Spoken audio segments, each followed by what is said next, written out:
What's happening, tabletop gamers? My name is LeunameGames. Welcome back to LeunameGames Unboxes. Today, we're going to be taking a look at Elder Sign by Richard Launius and Kevin Wilson and published by Fantasy Flight. And as a little bonus for you, we're also going to be taking a look at the Grave Consequences expansion. But more on that later. For now, let's just see what this seems to be about. Evil from beyond has come to the museum. Throughout the museum's history, visitors have been drawn to its unparalleled collection of ancient exhibits and exotic curios from faraway places. But in 1926, the unimaginable horrors from beyond threatened to use these artifacts as a means to enter our world, bringing an end to all of humanity. The clock is striking midnight, and a small group of courageous investigators desperately search the marbled halls for the legendary symbol that will keep our world safe, the Elder Sign. In Elder Sign, 1 to 8 players take on the role of investigators, struggling to combat one of the Ancient One's vast, powerful creatures that dwell in the space between dimensions. By rolling a pool of special dice, players will investigate the museum that has become the focal point of these strange creatures. The investigators' courage and skill will earn rewards, the most prized of which is an Elder Sign, the eldritch symbol used to seal away the Ancient One and win the game. But the clock is always ticking, and each night at midnight, the Ancient One gets closer to waking up. If the investigators take too long to seal it away, the Ancient One awakens, and humanity is almost certainly doomed. So, a cooperative game about rolling dice. I like dice rolling, I like cooperative games. So, with all that said, let's go ahead and have a look and see what Elder Sign has to offer us.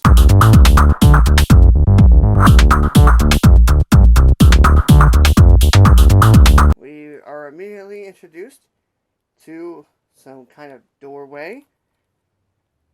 Receive first aid, search lost and found, buy a souvenir. Okay, interesting. I love the artwork on this. Definitely gives you a mysterious vibe. Alright, let's go ahead and get all this out of the way so we can focus on just the pieces. First off, I want to have a look at these dice here because that's going to be the main focus of the game. Let's go ahead and have a look at these. The symbols are pretty easy to tell apart. Actually, they're very easy to tell apart. Engraved, that's always a good thing. I like the engraved dice a lot better than just painted on. There's not really any differentiation between the colors. So if you are colorblind, you might have a little bit of a difficult time seeing that. However, these symbols are different from these green dice, which I assume that you are going to be rolling for every day, and these are like special ones. And these symbols are different, so you may have an easy time. Next, we've got some characters. These are all who we can play as.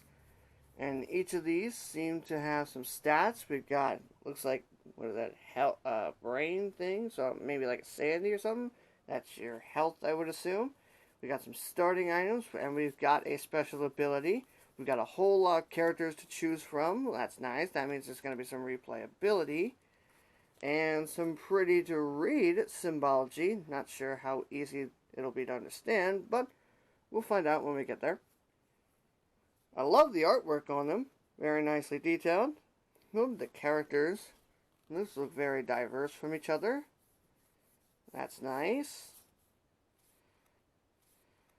Next, we've got the Ancient Old Ones. We've got Azathoth, Absolute Destruction. We've got Hastur, the King in Yellow. Cthulhu, Dreams of Madness. Ithaqua, Icy Winds. Shub Nigaratha, Black Goat of the Woods. We've got Yig, Yig's Anger. We've got Yog Sothoth, the Key and the Gate. And we've got, oh my gosh, what is that? Nayar Lathotep, 1,000 Masks. Okay, I probably just butchered that name, and I do apologize to that. Looks like we've got an ability here. We got an attack value, which I'm assuming that's going to happen at some point. We've got the Elder Signs here, which I'm assuming is how much we need to stop him.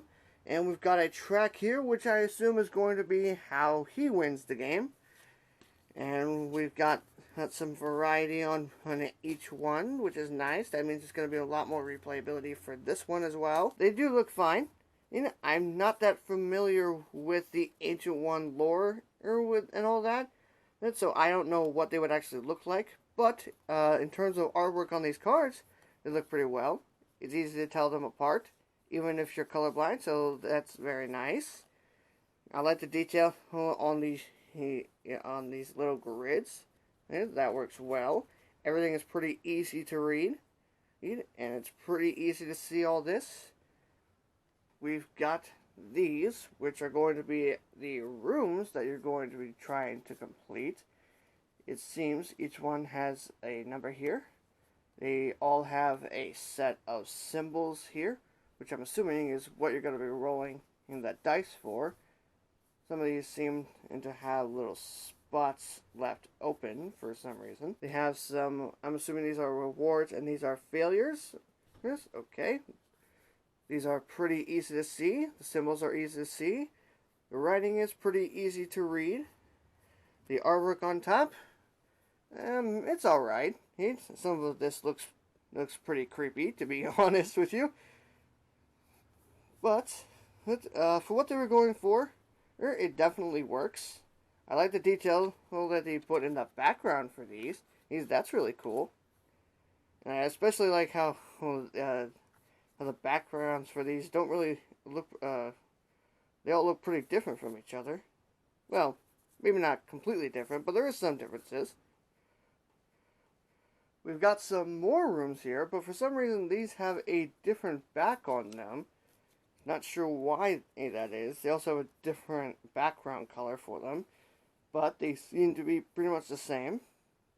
I love the artwork on some of these though. Like for example, this Dreamlands here. That looks gorgeous. The same with this another dimension. That looks beautiful.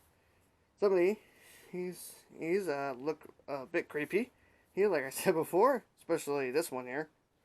But besides that, they're pretty much the same thing. Next, we've got a series of small decks, starting with this one here. Is a clock, which I'm assuming what's going to happen at midnight.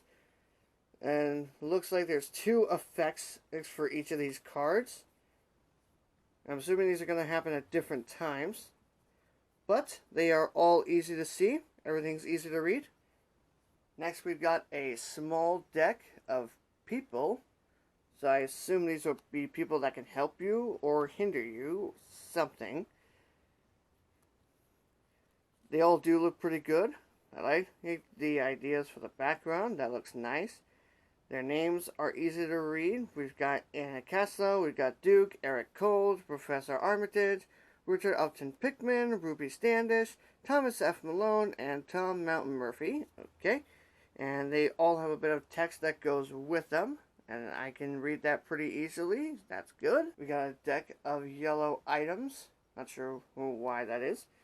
Let's have a look. Oh, these are like everyday items that everybody would use. Okay. That would make sense. And it looks like most of these just gives you that yellow dye.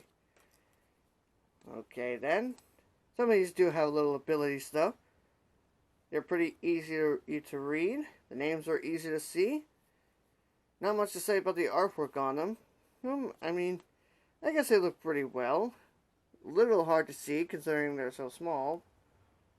We've got another deck of, I'm assuming these are also items. And they are just more rare types. And just like the other one, these are mostly going to add the red dye, but a few have text. Again, easy to see, easy to read. Seems to be pretty understandable. Artwork it looks better. I mean, it's easier to see the artwork on these cards. Here's considering how small they are. So that's a nice improvement. And lastly, in terms of these small decks, we've got a stack of books that you should be able to get. Let's have a look.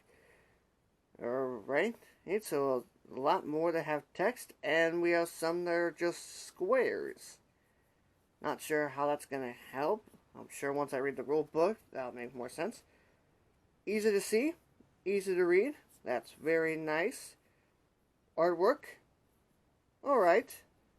not too bad. Thankfully, none of it looks too creepy, to be honest. So that's good. I'm not going to get nightmares over this. And lastly, we've got these 2 sheets of tokens. I've already punched out a couple of these, because that's what you needed to put the clock together. So I've already gone ahead and do that. And it went together pretty easily. I'm assuming it's not supposed to, like, you're not supposed to be able to flick it, and it's supposed to just simply be rotated. And if that's what they were trying to go for, well, then they pretty much nailed that. Because they went together easily. I imagine it'll come apart for not too difficult. Well, that might be a good thing or a bad thing, depending on who you are. But it definitely functions as it's supposed to. It's holding its shape. It's holding wherever I put it. It's not, like just falling down to the bottom, like I've seen some do. So that's good. Alright, so first up, we've got a whole bunch of these kind of tokens. Not sure what these are. Let's have a look. They look like some kind of monster or something. What is that? Not sure. Yeah, I'm assuming these are just going to be like mini monsters, as you'll have to deal with at some point during the game. Alright. Let's see here. Oh, okay, so they have what they are on the back. Oh, that's nice.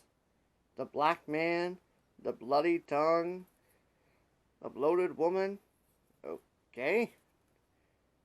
Haunter of the Dark. Okay, so they have what they are on the back of them. Well, at least that I don't have to worry about what they are. They all have some symbols on them. Interesting. And also, I did notice they have a number on them, so I'm assuming they're going to be like added on to the rooms at some point. Probably to make the rooms a lot harder to complete. The creature tokens are of good quality. They are nice and thick.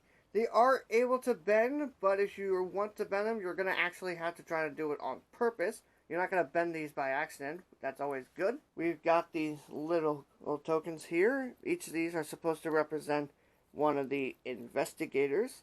Interesting choice that they went with making these little tiny cubes instead of like those little rectangle things like they did in Arkham Horror Final Hour. But I mean, I guess it works. It might be hard to tell who you are because these are really small. I mean, I can tell each of these apart, but there's a chance you might not be able to as easily if you were to look at these. We've got a bunch of tokens here that are just footprints, pretty detailed ones at that. If you're a real detective, you might be able to figure out what shoe size the person was wearing with these. Probably not. But they are detailed, and they are of good quality. Like I said, they're kind of like the monsters. You're going to have to... Oh, crap, I just actually bent it. Oops. Well, I actually bent it. Well then. I guess they weren't as good as I thought. We've got some hearts and we've got some skulls here. And I can definitely tell which are which. Even if you removed the color, I think they would be pretty easy to tell. It would be easy to tell, actually, because there's these hearts here. They have a little curved at the top here. While the brains, or the skulls, they have a little point at the top, so it is easy to tell these apart. Of course, what would an unboxing of Elder Sign be without having a look at the actual Elder Signs? Well, the quality is pretty good. You're not going to bend them by accident, most likely. The artwork is fine. You can easily tell them from the background. Oh, and that's good. And then lastly, in the base set, we've got these tokens here that kind of match the track that was on the old ones. So I'm assuming that's what's going to keep track of how close the H&O one is to waking up. Alrighty. Pretty easy to see them, which is nice. I'm a little disturbed by the picture of a cultist on the front. But maybe they're supposed to be like that. I don't know. So that is everything that is in the base game for Elder Sign. So now let's go ahead and just set that aside for now. and have a look at what is in the Grave Consequences expansion. Each time that a cursed clock strikes midnight, I grow more and more fearful. We've lost so many already. Their tombstones stare at me. How many more must we bury before this nightmare ends? Investigations take a dire turn with Grave Consequences. An expansion for Elder Sign. Phobia cards give investigators lasting negative effects. Epitaph cards build a tiny graveyard for the fallen. And epic battle cards ramp up the difficulty and danger when battling the Ancient One. The decks are modular and can be used in any combination. Alright, so this is a little bit of a modular expansion. And apparently this is just solely made to make this a whole lot harder than it already is. That's nice, I guess, if you like getting your butts kicked constantly. Alright, so first we've got the Phobia deck, and I must say right off the bat, this is some of the creepiest artwork I have ever seen in a deck of cards. But let's have a look at them anyway. We've got Chronophobia. You fear the passage of time. Oh, okay. So we've got... Oh, wait. Are these actual phobias?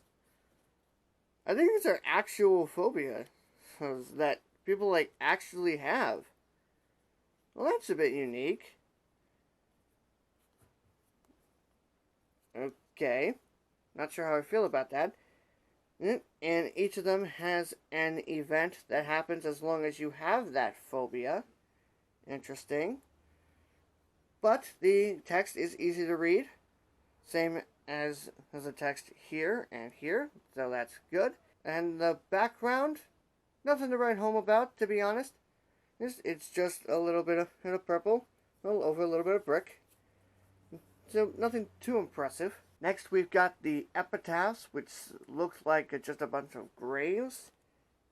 And by the looks of this, it just seems like they are a bunch of graves. Reading these effects briefly, it looks like it's a combination of good things and bad things that can happen to players. So that could provide a bit of excitement to you. No, it's not just going to be hitting you over the head with everything. That's nice. Same thing. Easy to read for everything. That's good. Background is pretty much the same thing. Nothing to write home about. And then lastly, we've got these battle cards, which I assume will happen when you actually have to fight the old one. I assume. Well, the text is easy to read, just like before. Everything is easy. Apparently there's going to be something that involves the Ancient One and the Investigators. So, that's interesting. Not all these will have that, though. Well, these four, as I can see, don't have that. It seems like the rest of them do, though. Interesting. So, I assume it's going to be like a benefit to the Ancient One or a benefit to the Investigators, depending on which one you draw. So, that is everything you will get if you obtain Elder Sign and the Grave Consequences expansion. I hope you enjoyed this video. If you did, give it a big thumbs up. That means a lot to me. If you want to learn how to play Elder Sign or the expansion, or you want to know my thoughts on either of them, make sure you subscribe to the channel for more tutorials, reviews, and unboxings. Thank you all, as always, so much for watching, and I will see you in the next video.